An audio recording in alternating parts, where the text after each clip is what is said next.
saya sekalian. Nama saya Elvinia Kobe. Umur saya 9 tahun. Saya belajar di SDKT Kuala Telah, Cameron Highlands. Tema cerita saya ialah guru kesayanganku. Setiap murid mempunyai guru kesayangan. Begitu juga dengan saya.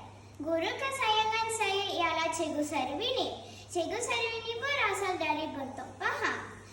Beliau mengajar mata pelajaran bahasa Melayu. Cikgu Sarwini sangat baik dan bertanggungjawab. Cikgu Sarwini sangat menyayangi murid-murid. Saya dan rakan-rakan amat menyenangi sikapnya yang penyayang kepada kami. Beliau gemar berjenaka untuk menghiburkan hati kami.